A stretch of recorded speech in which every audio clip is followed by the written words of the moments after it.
having served as an Iraq bureau chief for several years for the Associated Press. And this is the last panel of this important two-day session, and you are in luck because it's the last panel where we solve all of Iraq's problems and challenges. Everything will be perfect after this, I'm sure, because of these very capable individuals who are here to my left. Just a little bit more about who they are, not that they need an introduction.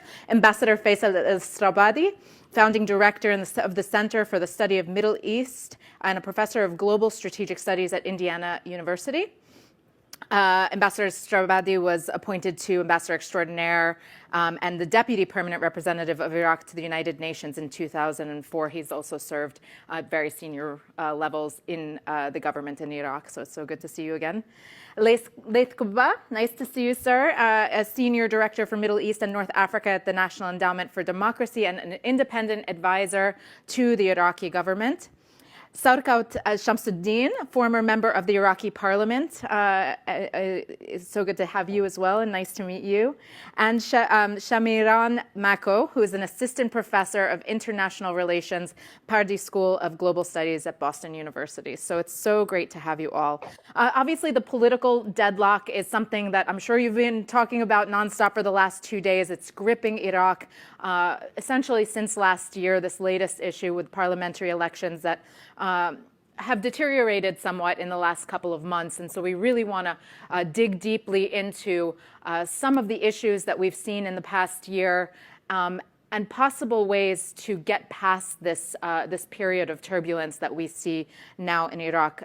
Not to drag it out, I want to give the speakers some time to talk, but I'm sure for those of you who are just catching up, there have been 2 broad coalitions that led to a state gridlock to form the government, drone attacks on Prime Minister Mustafa Kadhim's house, armed attacks on the offices and residences of various political actors, some violence in the Green Zone, external pressures, also, specifically from Iran, who's an ongoing topic, and of course, Muqtada Sadr's bloc, which won the largest number of seats, but later resigned. And he has since said that he will step out of politics, which sparked a lot of uprising in Baghdad specifically. And so that is just to name a few, but there's also good things on the horizon for Iraq, and we really want to talk about those things as well. So first, I want to talk about this deadlock, which is potentially over now, or at least we're out of the heaviest part of it. Still, there's so many challenges. And so let's begin by discussing what the immediate priorities are for Iraq's new government, led by President Abdul Latif Rashid and Prime Minister-designate Mohammed Shia Sudani, to get things back on track. And I want to hear from all of you. Let's keep it lively. So, Ambassador, maybe you kick us off, and then please, all of you jump in. Well, I think the most important task ahead for the new government is to engender a sense of confidence in the people of Iraq, in the government. And frankly, I think that is going to be next to impossible. There were demonstrations starting just before the pandemic that demanded new elections. Those elections were delayed, but we did have elections that were 6 months ahead of schedule, something like that, which was later than what the demonstrators wanted. Hundreds of demonstrators were shot, unarmed demonstrators were shot in the streets of Baghdad. No one has been held to account meaningfully for that outrage. And there has been a deadlock. We are now past the one-year mark after we had somewhat early elections. And maybe we'll have a government tomorrow, maybe not. If we do have a government tomorrow, it will be composed very much, it will have been put together very much in the same way that previous governments have been put together, which is to say through a grand bargain of the parties, of the parliamentary parties, with the distribution and allocation of ministries accordingly. So I think that's the first most important job. I think it'll be a very difficult job, and that's before we even begin to talk about the substance of what the government will have to do. The rest of you in your responses, Ambassador, saying we want to instill confidence among the public. What are we talking about? Instill confidence in whom or what? In institutions, in our politicians, the lawmakers? What are we talking about, please, if you can build on that? Yeah, thank you so much. I think, just as Ambassador Estorvadi said, I think what we've seen time and time again through different kind of surveys. I don't think we have tissues here. Is that there's been a lack of confidence for Iraqis with both state institutions, the Council of Ministers, the President, and so on. And I think what would be interesting is for any incoming government is to actually think about ways of reviving confidence. And really the only way to do that is by entrenching much needed institutional reforms. And these are reforms in terms of the power sharing system, which has become really, really sticky, but also engage in kind of more conciliatory politics. Right now, what we see in Iraq is a lot of kind of strategic alliances, but not much in the way of conciliatory politics. And so there needs to be some parallel institutions that have to be kind of reformed, but also parallel institutions that need to play a critical role, I think, in taming some of these tensions that the protesters are wanting as well. Laith, if you want to jump in terms yes, of... certainly. Thank you. Just for the record, I'm a former senior director at the National Endowment for Democracy, just to set the record clear. But more importantly, I was in Baghdad as an advisor to the Prime Minister during the period 2018 till 2020, and I witnessed the street protest and the impact it had on the government. And I think credit must be given that it is because of the pressure in the street and the 600-700 people who were killed. There were constitutional amendments, there were amendments in the electoral law, and changes happened. About 10% of MPs are independent. Having said that, regrettably, the reality is, my judgment, my assessment, having seen things, is that the system cannot reform itself internally. With all the good intentions that Mr. Soudani has in forming a government, he's a hostage of those who have put him in power, and all the suggested names for the ministers are actually their proxies acting on behalf of their parties. And regrettably, the process is so dysfunctional that billions are siphoned literally every month, if not every week. So we're having a dysfunctional process, and we're having a system that is failing to reform itself. And as I said, the only sign that some change took place positively, constructively, came through an independent actor, those young people who suddenly jumped in the street and forced the system. Ironically, we're seeing the same in Iran. But to me, countries can fall in a vicious cycle or a vicious circle, and they need some intervention before they can be pushed out of that vicious cycle. And Iraq currently is trapped, its political system is trapped in that vicious circle, and it needs some probing or intervention. Sarkawt, which I, by the way, learned today is victory in Kurdish, which I think is so lovely. You have the unique position of this panel of having served in the Iraqi parliament. What's the view? What are you hearing from your former colleagues and your own observations about everything from elections to resignations to coalition forming, and how is that impacting the bigger picture? Well, thank you for that lovely council and for you for moderating this great panel. Actually, I agree with Dr. Faisal, what he mentioned, that what we need is that the people, they do not trust their government, their institutions, including the parliament, or less people are trusting it. So, and then the government, the political party, all of the system together, and the way the Iraqi political system formed according to the constitution is not allowing reforms easily, and it's very difficult. In the last term, we tried to amend, which is overdue, the constitution and change some of the structure, but it is because you need everyone to agree, all of the major components of Iraq to agree to a new reform, and that didn't happen. And I think what I see the current parliament, there's two issues with this one. We have a lot of independent, which is a positive thing, independent and new MPs, but we have a lot of inexperience in the political process in the parliament, which will make them irrelevant to the decision making inside the parliament. The parliament is still controlled by the big political parties, from the south, from Kurdistan, from the west of Iraq.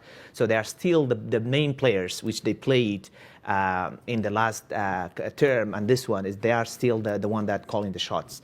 That's why I don't think a lot of changes from one election to another election unless we will have a new election. So that's part of the problem. That's part of the problem. So not a lot of changes in faces. We have like more non-party aligned MPs in the parliament, but actually they are because they are not united, they are irrelevant in so many strategic cases. And also the withdrawal of resignation or mass resignation of the Sadrist, it's a ticking time bombs for the new government and also for the new parliament, and made the new parliament to be less legitimate compared to the previous one. Mm-hmm.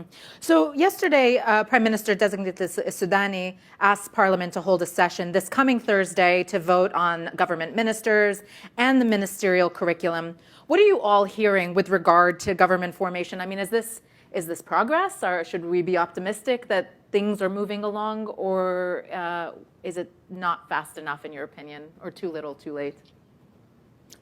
Ambassador, do you want to jump in? Late also. We have a very odd system in Iraq. There are many odd things about post-2003 Iraq. One of them is that the political parties submit a platform after the elections, not before.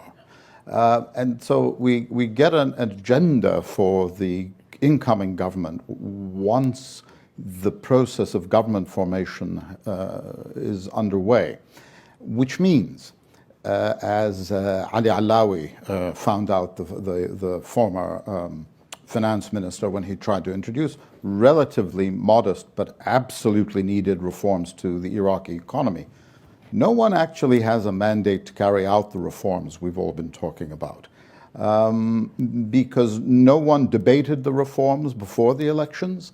And so no one voted for this program that the parties are going to put forward, which they must constitutionally in order to obtain the confidence of Parliament. So I have to agree with all of the other speakers on this panel that we are still at an impasse. Very little is going to change. We'll get a government tomorrow or whenever, if not tomorrow, sometime we'll get a government. Salaries will continue to be being paid and so on. Corruption will continue apace. Very little will have changed, in my opinion. Did you say that the reforms were not debated? I mean, can the rest of you reflect on that in the past? What does that mean for a political system when you're pushing through reforms that are not debated at the highest levels? Laith, if you want to jump in, maybe. Well, the key issue so far over the last 20 years, those political parties, by the way, they only got 16% of the vote. The last participation, the percentage of participation was only 16%. Yet they have the legitimacy to form the government. They've regrettably weakened the state so much that they managed to violate so many even constitutional items without accountability. But the bottom line is the real issue is about power. Their message to the country is, in return for us running the politics the way we run it, at least you have security and stability. You don't have gunfights in the streets. But in return, the state is dysfunctional. I do not believe this situation is sustainable. I know it carried on for 20 years, but the level of deterioration in public services, in hospitals, in streets, in schools, the level of corruption, only last week, the public learned about siphoning $2.7 billion through one group.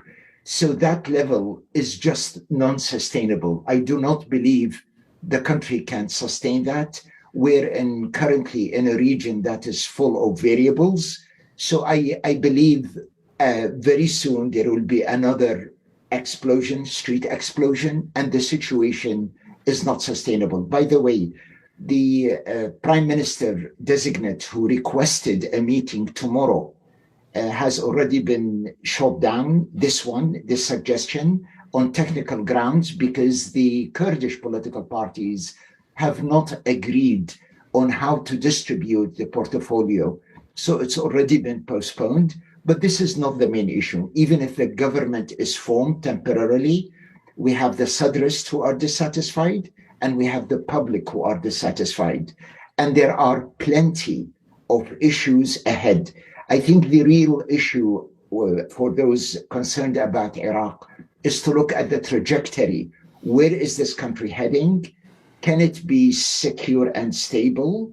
I think we overrated the issue of civil liberties and democracy at the expense of a functioning government, functioning state, and real security and stability for the country. So yes, we have independent media, but negative progress and a country heading towards instability. Shamiran and Sarkawt, please reflect on what our colleagues are saying. We were talking about pressing forward with unsustainable conditions, if you will, as Laith just said. Where do you see this going then?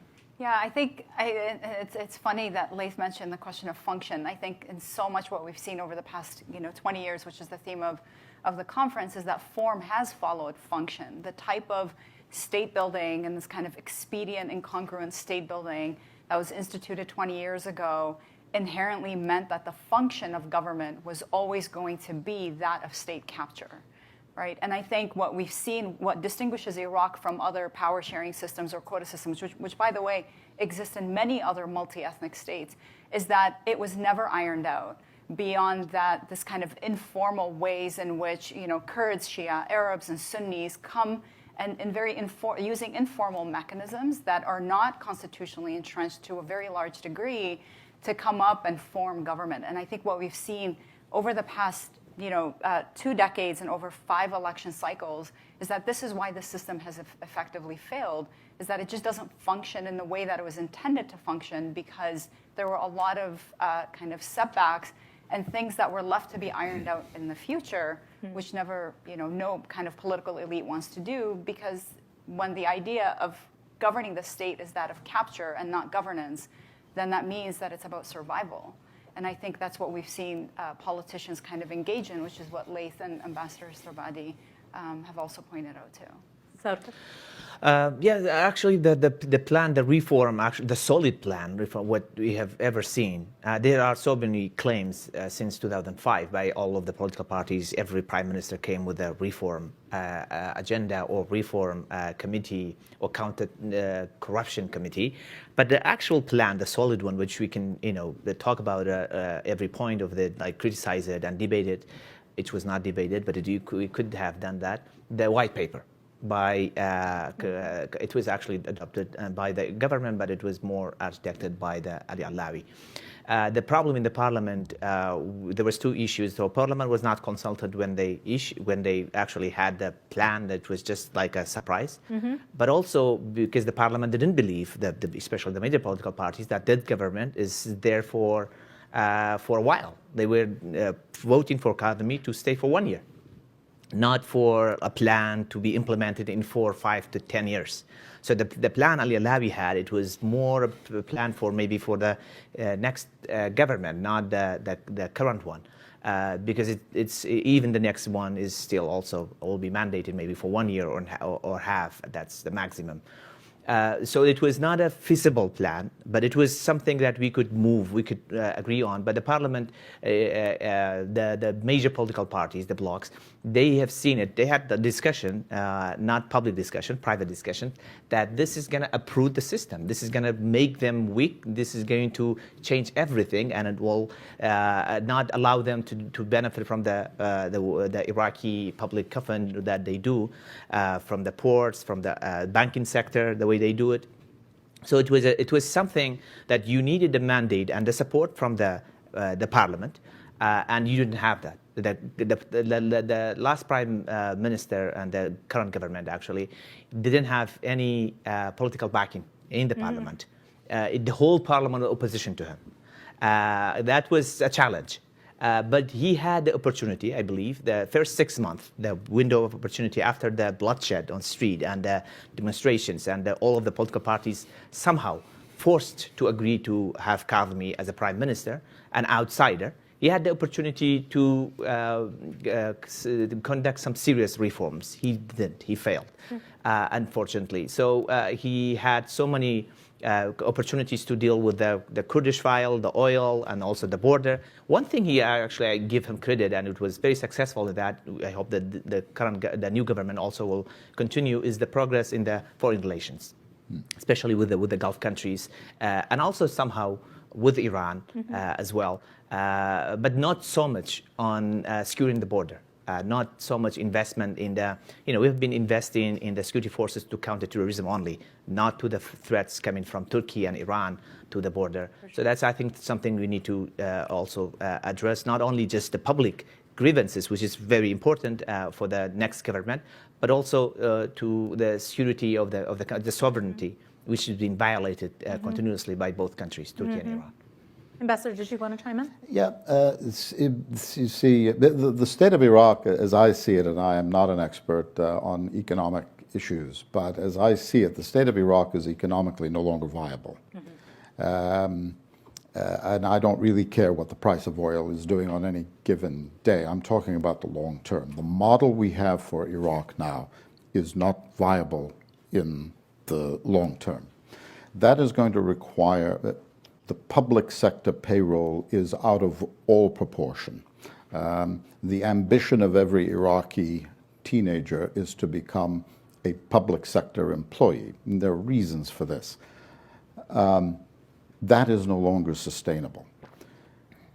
That is a debate none of the parties are having with their electorate. So you get a technocrat like Ali Alawi, who understands these issues, and he issues a white paper, and it's debated amongst the elites.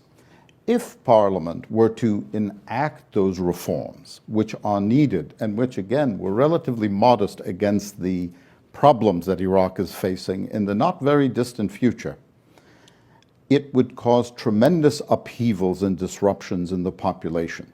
So you have to have the buy-in of the Iraqi people, not the elites in the Green Zone in Baghdad, but that debate needs to occur amongst the people, with the people, in the party platforms. And it just never does. I can't recall an election since the first one in 2005 where the parties issued a real manifesto for what they would do if they were elected. We just don't do that.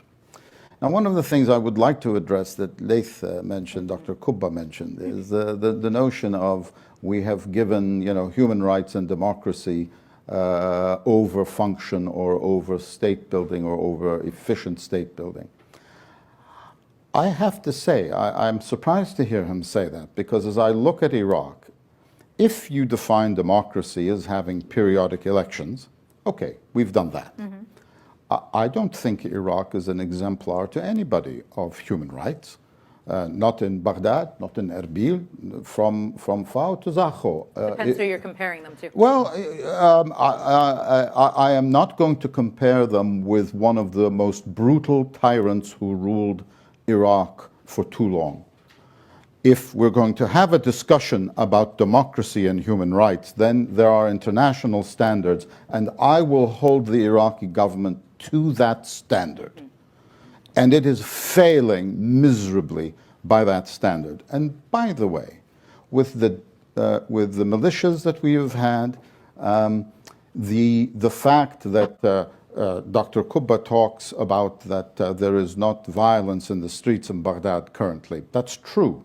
A lot of that is because the militias in the city have divided the city up for various illegal activities, including drugs and what have you. It's like the Chicago in the 1920s.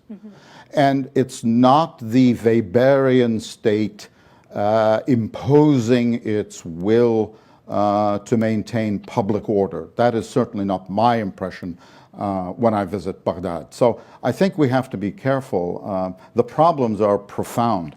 There is not a simple solution to how to solve them. I mean, just listening to all of you speak, and this is something that has interested me as a scholar of the region for long, is, you know, you look back at Iraq's modern history, and it was really a model for establishing democratic institutions in the region, in the Middle East, and arguably war is a destabilizing factor, and we saw a war that lasted for too long. The toppling of Saddam Hussein, love him or hate him, that has a destabilizing effect, obviously, on a country. So is what we're seeing now, would you say that it is the product, things not being worse, is the product of Iraq's strong, modern, democratic institutions? Or do you think what we're seeing now is a sign that those days are over? I would love to hear from all of you.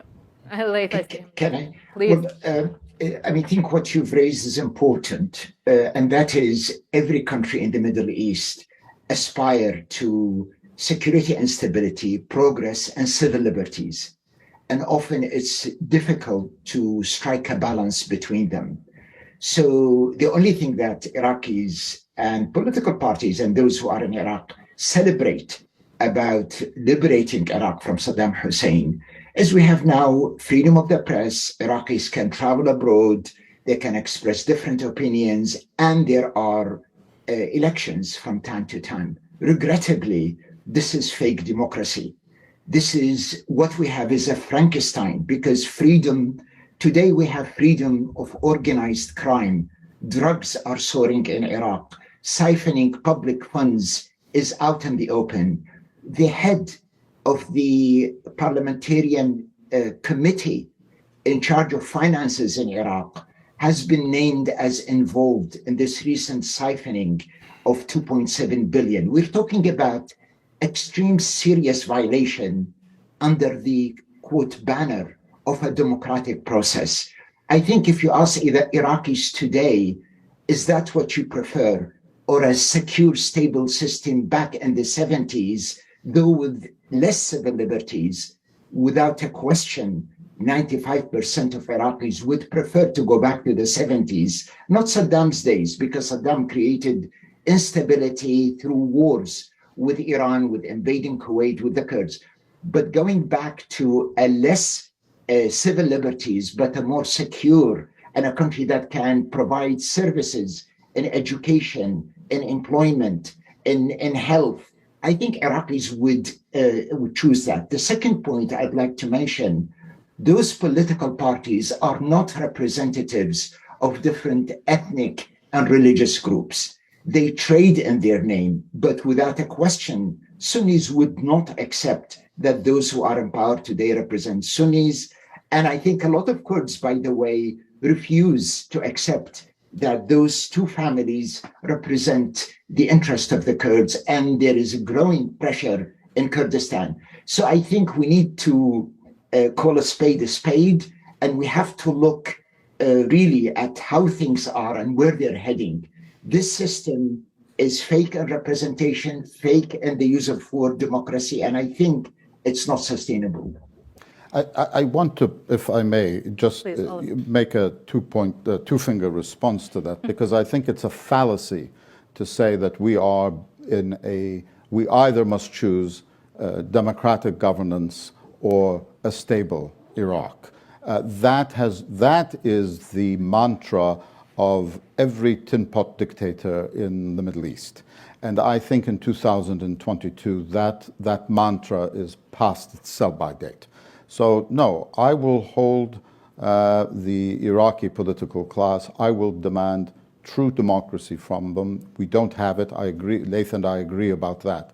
But I will hold them to true democratic standards. I will hold them to true human rights standards. And I will demand an efficient state from them as well. The problem with saying you will settle for the 1970s is the 1970s give way to the 1980s and the 1990s. Saddam Hussein himself was a deeply destabilizing figure in Iraq's history. He caused 3 disastrous wars, and the most successful outcome of the 3 was a return to the status quo ante, 8 years of war, untold hundreds of thousands killed, for absolutely no reason. So the system that produced Saddam Hussein, that system in the 1970s, is not stable, and it produced profound instability. We can't forget our own history. Of course, Amina.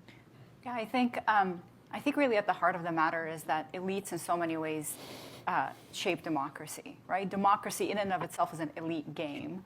And institutions, the relationship between the elites and institutions is really the main point of analysis, right? Do elites drive institutions, or do institutions drive elites? And I think in the case of Iraq, what we've seen is at no point has Iraq's autocracy rating really gotten better, nor have we seen really this kind of deeply entrenched kind of deliberative democracy take place for the reasons that my co-panelists have noted. And I think in looking even historically, Iraq was at no point really a functioning democracy. It was always about this kind of elite game in terms of how government positions were negotiated from the time of the monarchy and even into the 1960s and 70s and so on. And so I think in saying that, I do want to be a little more hopeful maybe to say that I think Iraq's experience over the past 20 years in some ways resembles other democratic experiences. And I think people oftentimes think democracy is just, it's a switch that you kind of flick on and off. And if you have the right institutions in place, then everything will follow. And that's just simply not how it is. And looking at democratic contexts and the evolution of democracy, both in the Western context and in non-Western contexts, thinking of Latin America, South Korea, Japan, et cetera. But I do want to say, too, that it takes time.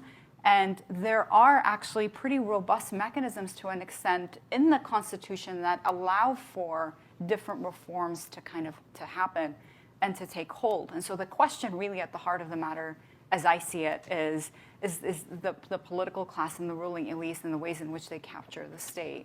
And I say that because even in thinking about the American democracy, 1776, there's a Revolutionary War. And it really wasn't until about 1789 or 1790 until the American Constitution was actually adopted. Mm-hmm. And it went through so many different amendments because of changing of times. And so what would be interesting is in this kind of within this legacy is to see how much change the system can sustain in terms of change in the elites and the governing patterns of elites. And that's something, I follow deeply, and that, maybe the street protests can have this kind of say in. That's fascinating. Yeah. Sarkawt, I would also please build on what they said, but I'd also love to hear from you about the KRG, the Kurdish regional government, and how much you think they have served either to strengthen and support or help the central government in Baghdad, or whether or not they've played off of each other in a way that you think is problematic or has room for improvement. How has that contributed to this bigger picture that we're trying to illustrate here? We need to be somehow frank about how to describe the Iraqi political system. It is a constitutionally democratic system, but actually New York Times Magazine had a better definition for that. It's a kleptocracy currently. It is not only in Baghdad. That some people, they make this mistake. They think that Kurdistan region is really the other Iraq or is it Dubai. It's actually not. It is because you don't have the same sectarian and so many ethnic conflicts in the Kurdistan region. It is we have less maybe crisis like we have in Baghdad, but actually Kurdistan region and the political parties in the Kurdistan region, especially the two families, are contributing to the corruption in Iraq. They are they have a big share, their companies in Baghdad, and they are involved in actually doing business with ISIS. The Korak Telecom, the Qaywan group, and the other groups were involved in Baghdad in the business with the militias. So they are actually contributing in a negative way to the crisis in Iraq. And actually the oil crisis between Baghdad and Erbil also even weakened the current Prime Minister, Kadhimi, to be able to do some reforms in the port of entry. So the KRG does not allow the federal government to oversee the port of entries, does not allow the federal government to oversee the oil production or the oil exportation. So the KRG could have been a better example for the human rights, for democracy, but actually it failed. Unless, at least in Baghdad, you have the consequence, election on time, sometimes early elections, and you had 6 prime ministers peacefully handing over power. Some positive things in Baghdad. And also don't have the state as a threat to the human rights in Baghdad. It's not the state that killing the demonstrators. It is the people outside of state, but because state is weak, so they actually exploit that. But in Kurdistan region, it is the state that captured journalists and trialed them, imprisoned them, and in some cases they killed them. In every demonstration in Kurdistan region, there are like dozens of people in Erbil, Duhok, and Suleimania killed. Nobody held accountable. Nobody held accountable for any of that. But they sometimes they present themselves in Baghdad, the ruling parties in Kurdistan, that they are a model. Of course, we have better stability compared to Baghdad. Maybe better infrastructure, roads and stuff like that. But the unemployment is skyrocketing in Kurdistan. Poverty is skyrocketing in Kurdistan.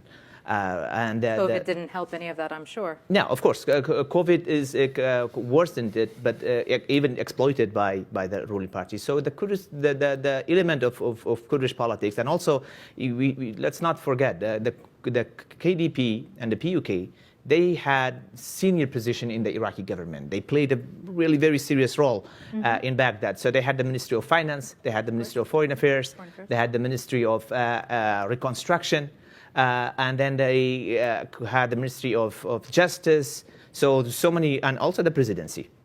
But they are actually part of the kleptocracy system in Baghdad, and also in the parliament in Kurdistan parliament, for example, they do not hold elections on time. They actually this month, November, actually, it's going to expire the term, and then they extend their own term, which is unconstitutional, but they still do it. So it is the democratic experience in Baghdad. There has some progress despite of all of the challenges, but there are a lot of issues like corruption, unemployment in Baghdad. But in Kurdistan region, actually, democracy is really going backward and retreat from the previous progresses we have made. Very challenging. Just a fair warning that I'm going to be coming to all of you for questions very soon. I'm very anxious to hear what is on your mind and what you want to ask our panelists, but I do have a few more questions for the group here. So in terms of stakeholders, foreign intervention, certainly there have been many with interests in Iraq, Iran, the United States. You have Turkey now. Obviously Syria has similar challenges, but they also have very unique challenges to themselves as well. And so I'm wondering, how much has this contributed to some of the instability that we've seen, especially in the last year? A lot of questions about what Iran's role truly is at this stage. The U.S. obviously trying to pull out as much as possible from the region, or at least reallocate its interests elsewhere in the region to other regions. How is all of that factoring in? And what would your advice be to some of these governments and to the Iraqi government, who obviously wants foreign partners, but perhaps needs to choose them wisely? Yeah. So, any of you who wants to jump in? I think so much of that question of foreign intervention is because the state is so weak. And it's actually emblematic of state weakness. And so you go to certain parts of Iraq, I was there in June, and just traveling through different areas where you actually don't see any type of coercive, talking about in the Weberian sense, there's no coercive power that's actually governing a lot of these territories. And so I think so much of that has actually invited these different forms of interventions, whether it be Turkish incursions in the north, Iranians dropping, drones and very kind of at strategic targets in Iraqi Kurdistan and in other places. And you're talking about military interventions now. What about political, economic, and the rest? And I think all of that goes hand in hand. The weaker the state, right, in the absence of coherent and cohesive economic and public policy, then you're inherently going to have all sorts of both coercive and non-coercive interventions, where regional actors kind of play on strategically play on different coalitions, different party blocs, different ruling elites, and tribal elites in certain areas, and so on. And so I think they kind of go hand in hand, and all of that is really emblematic of this kind of really weak and fragile state that we've seen evolve over the past 20 years. I mean, what are your observations as far as these interventions? I think that the political intervention is very serious. The Iranian and the Turkey both are militarily and politically, they are affecting Iraqi politics. And there was a meeting recently in Erbil between the Turkish the chief master, spy master, the head of MIT. He held a meeting with the Iraqis Turkmen front in Erbil. And I think there's a lot of news in the West about what Turkey is doing. But if it was Qaani was doing that, he's doing that as well. He's meeting with the Iraqi political parties. Will be bigger news. I think we need to be accurate about the interventions of both countries. Are both destabilizing. Both are actually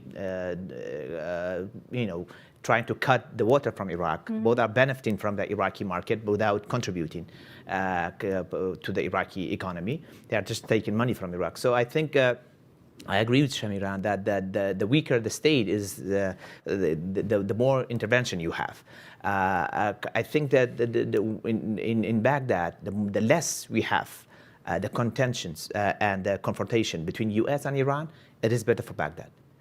It will allow Baghdad and the Iraqi political parties to stop, put an end to the Iranian intervention, which the last elections and the resignation of the Sadris was somehow a cry for blocking Iranian interventions in the Iraqi political affairs. And I think they stepped back somehow to allow especially the people from the political parties from the south to choose their own prime minister, and also without going into the civil war. Because Do you think that contention still exists? It still exists. It still exists, but I think Iran is somehow becoming less popular in Baghdad, becoming those who are aligned with Iran becoming less popular among the public. Last term, when I was in the parliament, we had over 75 former fighters of Iraqi army or the PMU in the parliament. They had no interest in policy making. We had no interest in any lawmaking job. Their interest was just there to actually take the position. That was it, and it was made the parliament to be dysfunctional. But then the recent elections, actually many of them got out and they was not re-elected, and we have less military commanders becoming the members of the parliament in Baghdad, and also those who are aligned with Iran. Actually, if the Sadrists were not resignating, they became minority from majority, overwhelming majority in the parliament. So these are some positive signs, and also you have seen the demonstrations in Baghdad, in Karbala, and Najaf, and Basra against Iranian consulates. So there's all the same thing in Kurdistan against Turkish consulates. But this is the sign that the Iraqi people, as a people, refusing the intervention of Iran is not welcome to real Iraq. It is good to have a good relation with Iran, and also Turkey is not welcome to rule some components of Iraq and claim some territories in Iraq. So I'm curious. Just actually, sorry to interrupt you, but I'm curious how much of that is related to the new government in Iran. Do they have less sway over the current Iraqi government, or does it not matter who's president of Iran ultimately? Is it really the IRGC and whoever the clerics are who are essentially who were pulling the strings? I can tell you from my own experience, having seen with my own eyes in Tikrit, Qasem Soleimani walking around in 2017, and he was like a rock star walking through Tikrit, which is, as many of you know, Saddam Hussein's hometown. And the price, it's, hey, we're going to help you fight Daesh, but the price is we have a say in what goes on in your government. So you're saying that that's different now, and I'm wondering why it's different. I think it's more about the Iraqi, because we have a lot of challenge. The priority was the ISIS in the 2014. So everybody was paying attention to ISIS. Erbil was about to fall, Baghdad was about to fall. So even the Barzani, he had sometimes showing to have a rivalry with Iran. He reached out to Qasem Soleimani to help him to hold on to the lines. American came very late. So that was the time of the. That's why so many of them became MPs in the parliament, the PMU commanders. But I think it's one thing is changing is that the people are not paying attention to the ISIS. They want jobs, they want safety, they want schools, they want hospitals, and they see that Iran is partnering with the people who are the most corrupt in Iraq. Which may not be Iran who make them corrupt, but they are really aligning themselves with Iran. But actually, something else also changed the Iranian influence, and to decrease Iranian influence is the killing of Qasem Soleimani. And I think he had strong relations with all of the Iraqi leaders in all of the components. He could just walk into Erbil without notice to meet with the senior leaders there, or Soleimani or Baghdad. Sure. I don't think that the replacement, Qaani, has the same power, the same personal relations with the. That's somehow weakening, and that's why one of the reasons Iran has failed to push the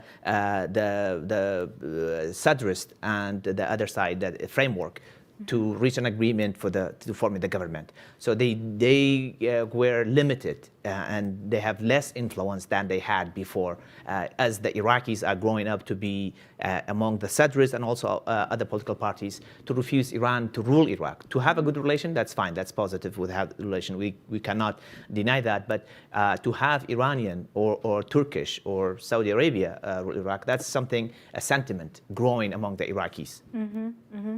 I want to invite you all, if you have questions, please, there's a microphone that we can pass around. I definitely have a million more questions for our fine panel. So yes, go for it. Thank you so much. This is Bilal Wahab from the Washington Institute. My question is about U.S. policy from an Iraqi perspective. So a two-parter. One, what is U.S. leverage in Iraq, both real and perceived? And then two, what is the most constructive way forward for the U.S.-Iraq relationship to be about the two countries and for it to be sustainable? You stole one of my questions, Thank you. friend. So I would love to hear from all of you about that. Times are changing. So what is your advice and what is your view on the policy? Maybe Dr. Lay? Well, there are a number of issues here, but allow me first to make quick comments about where Iraq's sovereignty is. Regrettably, since 2003, Iraqis failed to reassert their national identity and national will and, let's say, hold their country. I was in Iraq throughout 2005, and as I said, from 2018 to 2020, I was there. And I can tell you, I was close to the Prime Minister in both cases, and first-hand evidence, first-hand witness. I can tell you that Iraq, although on surface is sovereign, but in reality it is not. There are many symbolic incidents during the premiership of the current Prime Minister Kadhimi, when he first arrested one of the heads of the armed groups, militias. Immediately about 40, 50 armed vehicles marched into the green zone, surrounded his house, and forced him to release that militia leader. That sums up the situation. It's actually, the state is so weak. Real power is not in the hand of the state. We have real issues that emerged since 2003, and they're not addressed. But one of the key issues, again, allow me just to comment a little bit before answering Bilal. One of the real issues is that observers are grossly underestimating the anger that exists within Iraq about that violation of national integrity and their national will. They see Iran's presence clearly, they see Iran's strategy in Iraq clearly, and Turkish and other countries, including the Americans, but they look back, why Iraq is so weak today, why can't we put it together? And I believe personally, we have to revisit the constitution and reconstruct the state to represent that national will, because currently it's been grossly violated.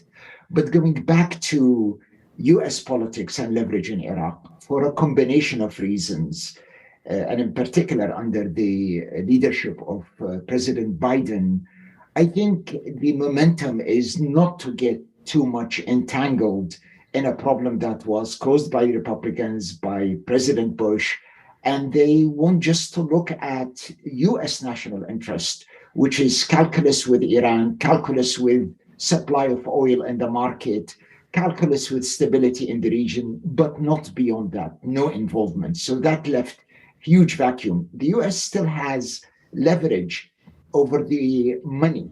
And I think if the US wants to revive any form of sanction, it has leverage. The UN has leverage, as recently we have seen.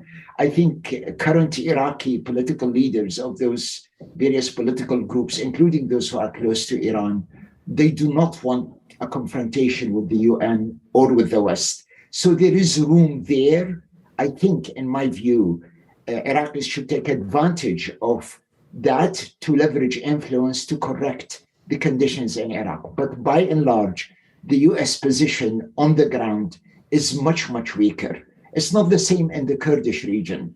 I think the Kurdish region is very different from the Arab region, and the Arab region has a long way to go. Let me just give you a concrete example. While I was in Iraq in the period 2018 till 2020, I asked the most senior leaders in the Iraqi government, what is the strategy of the state of Iraq towards Iran? And as I said, without naming names or positions, nobody dared to give me what is Iraq's strategy towards Iran, bearing in mind Iran has a very clear strategy towards Iraq, its expansion, its power, its trade. It has very clear strategy manifested in every street in Iraq. But no Iraqi leader dared to give clearly how Iraq should deal with that huge presence of Iran in Iraq. To me, that's an indication. Why not? Why were they afraid to tell you why? Because number one, there is no one single view. I think every leader, depending on which faction or political party he or she is related to, they have to observe what their party says. But the state of Iraq as a state, if you ask its official, the national security advisor, the foreign minister, the prime minister, the president, they would tell you, I can give you my view, but I don't know what is the state strategy is. Iran is a neighbor. We are aware of the complex history with Iran, but Iraq as a state ought to have a clear strategy that it tell its citizen, it tell its Kurdish government, and same towards Turkey. But that is absence. And to me, Iraqis notice that there is no national government representing their country, and their country today is open to all these influences and strategies. This is deep inside Iraq, and it will manifest itself one way or the other in years to come. Politicians sticking to the party line, that would never happen here, of course. No, that's you can't compare, because what Laith is actually saying, and he's right, is there is no Iraqi state policy. It is, each party has its own policy. Now, you can say the Republicans would, the would-be Speaker of the House has a different view of Ukraine, but I can tell you what United States policy is with respect to the Russian invasion of Ukraine. You can't, Laith is right, we don't have an Iraqi strategic policy with respect to Iran. We don't have one Turkey, the Arab states, Europe, the United States. Each party has its own. It is a cacophonous state in the loosest sense. Laith also put his finger on the nub of a really important point, and that is the disconnect between rank and file Iraqis and their definite sense of Iraqiness and their love of their country, and sort of a divorce from that on the part of the political elites. That is a very odd situation again, where, I mean, you've had Iraqis demonstrating against the Iranian consulates in southern Iraq almost since the beginning, almost since 2003. This is not new. They've burnt it down several times in Basra, for instance.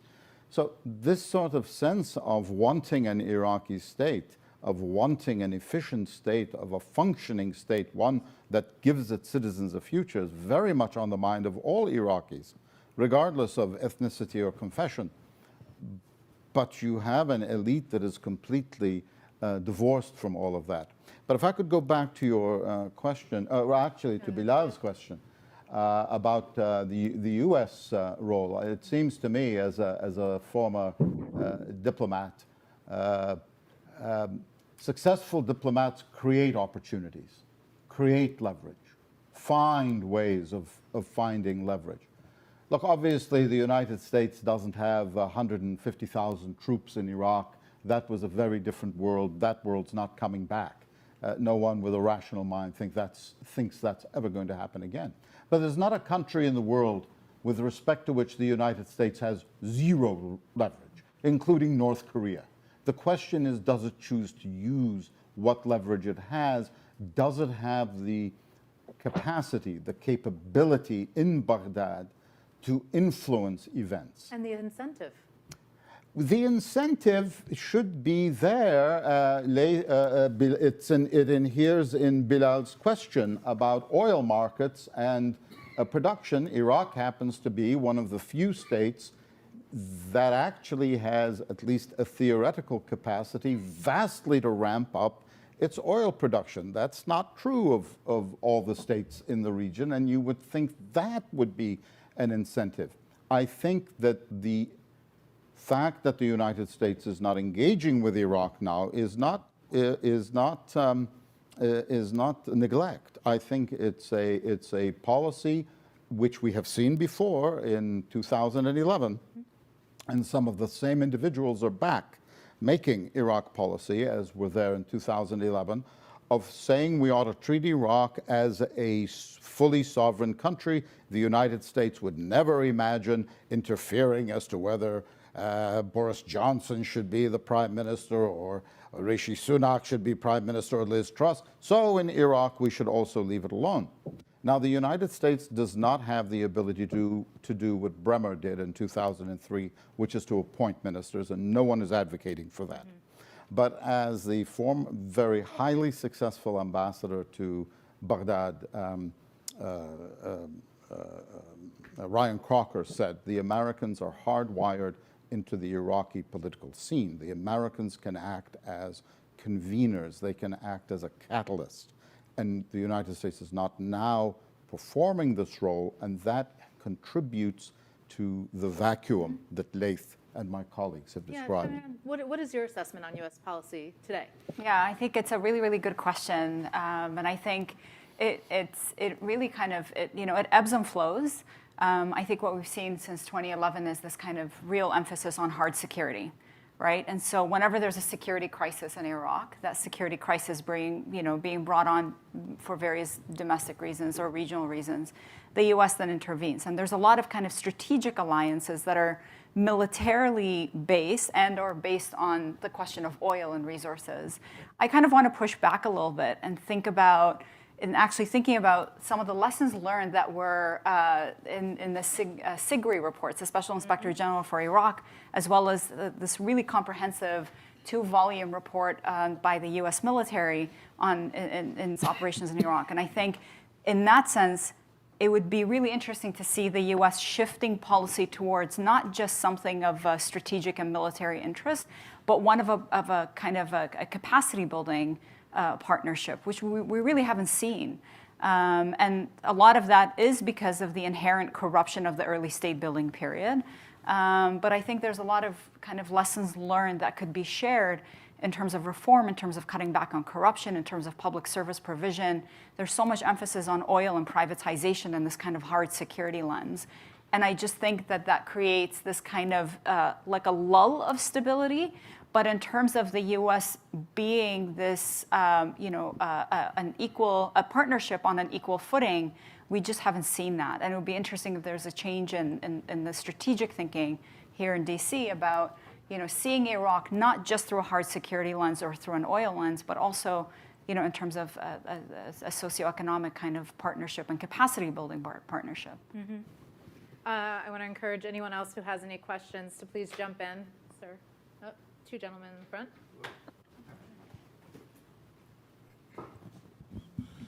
Thank you very much for this discussion. Reference was made to the recent independent group of legislators in the Council on Representatives. 30-some, 10%, I think, maybe was the percentage suggested. Would you speculate on their future? Is this number likely to expand, or are there institutional barriers to expansion? Do they need to organize, unify in some way as a new political party? Maybe that's not even possible. But could you address their prospects? Thank you. Do Okay. you want to start? Yeah. Actually, there's the independents and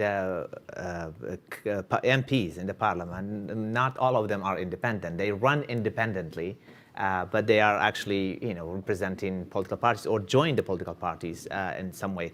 But they are not united. I mean, they don't have the same platform. They have different views, and some of them they are actually fighting each other. They are also not as smart as their rivals. For example, there's a rivalry between the KDP and PUK and the Dawa party, maybe, but they agree on things and they can work together. The independents, they cannot. But there is something promising movement, which I have seen a couple events happening. I participated in one of them in the Qar and in other provinces.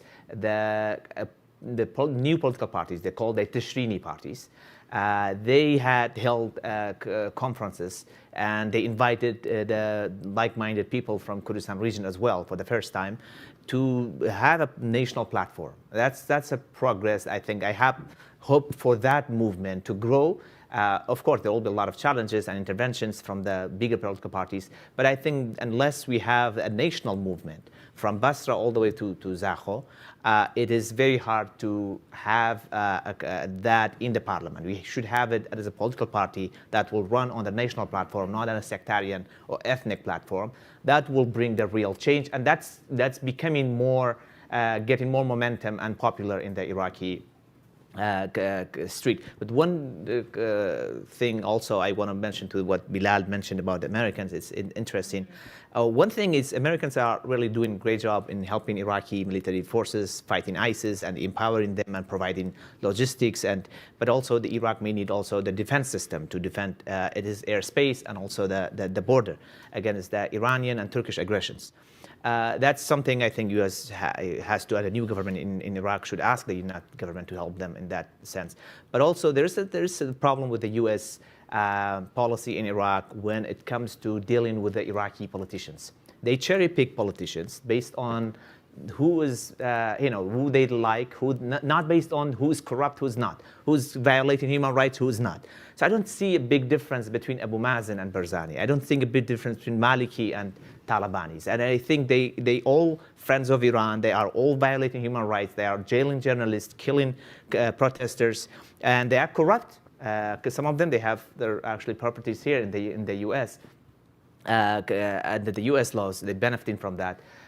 So they don't have the equal view for all of the Iraqi politicians, or sanctioning one and not favoring the other one, which is really, I think, a wrong thing to do. And they have to be dealing with the Iraqi state, not individuals. Mm-hmm. Did you want to jump in? Yeah, I think there's a question of independent MPs. It's hard to maintain that level of independence when structurally, institutionally, the system in some ways is set up against them. And so I think as long as the system is the way it is, without this, I think, massive institutional reform that needs to happen in Iraq, independent MPs, as Sarkawt rightly mentioned, are going to be, one, beholden to the bigger coalitions and the bigger political blocs, because those are the movers and shakers in parliament. But also they're eventually going to be co-opted, right? That's just the nature of the system. And so I think in the absence of this mass institutional reform, I just don't see how these MPs could potentially survive. I mean, it's like thinking about the US having a third political party, right, without changing the landscape of how American politics works in this kind of very, in the kind of, with a two-party system. And so, yeah. Can I just add a point of information here? I think it's relevant. The reason we have those 10% independent members of parliament, because the street protest insisted on changing the electoral law, reducing the representation from the province level to the county level. Ideally, it should go to the district level, but there was a huge resistance from the political parties. So they agreed a compromise of reducing the area from the province to the county. And I think that gave room that the parties had less control over the outcome. And by the way, they are trying to push back and reverse the law to where it was. While the right direction, they should go to the district. That way, if they change the electoral law further, so that there is one representative per district and not proportional representation, then we'll have better representation and more independent candidates will win. Thank you for that. Can I ask Sure. Laith a question? Sure, please. I'm not an expert on elections and election systems, Laith. So, I mean, the idea of a proportional representation system is that it's actually more democratic because it isn't winner lose all. And if someone wins by 51%, if it's winner take all, single district representatives, the 49% that voted for a different candidate don't get representation at all. And so that's the idea of a proportional representation system. It's supposed to give you better, better democratic representation. Are you concerned about that at all? If you go to single-member districts, well, sort of proportionality later? Sure. I mean, regrettably, back, and you recall well, in 2005, when proportional representation was run on national basis, people voted for parties. So literally on the Shia list, you can bring one of Saddam aides, Tariq Aziz, and he still be voted in because people vote for the list and wherever his position was on the list. Now that has changed a lot, but regrettably the mentality of ethnic politics remained, and it moved from ethnic to partisan politics. So yes, I understand if we have a more mature or more, let's say, reformed institutions in the country, this might work. But I think to go per district is pretty safe. If you, for example, run in southern areas, which are predominantly Shias, then let Shias compete amongst themselves on who is the best local Shia candidate to win. Might be a tribal leader, might be a university professor, might be a member of a party. But to do it, as I said, the way it was done before, regrettably, it gave a lot of powers to those organized political groups and less room for smaller independent candidates. So it's just based on experience, not an abstract theory. Thank you so much for that. We only have about 3 minutes left, and I want to ask the gentleman up front to ask his question. We might only have time for 1 or 2 responses, so we're going to be quick. Thank you very much, Alexander Kravitz from Insight. So here we are 20 years after the invasion, and in this panel, a very great panel, by the way, I really liked how the participants called a spade a spade. But in this panel, I heard Iraq called a Frankenstein and a kleptocracy.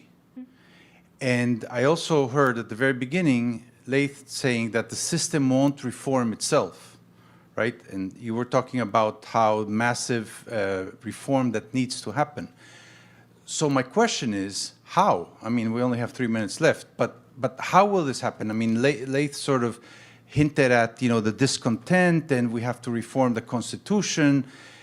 But it just seems to me like one can imagine how this would happen, but the reality, or rather what needs to happen, But how does it happen? And so I'd like to pose a We question. need a whole new conference just for that question. Who wants to jump in? I think, Please jump in. yeah, I think there are a lot of checks and balances that are in the Constitution that have never been implemented. And I think that's one thing interesting in looking at Iraq. And perhaps Professor Sarbadi can talk more about that since he was heavily involved with the TAL and then knows the Constitution really well. But there are things like the Federation Council, and there's like budget oversight committees that would have been or are constitutionally there that could be implemented at the provincial level, that could be implemented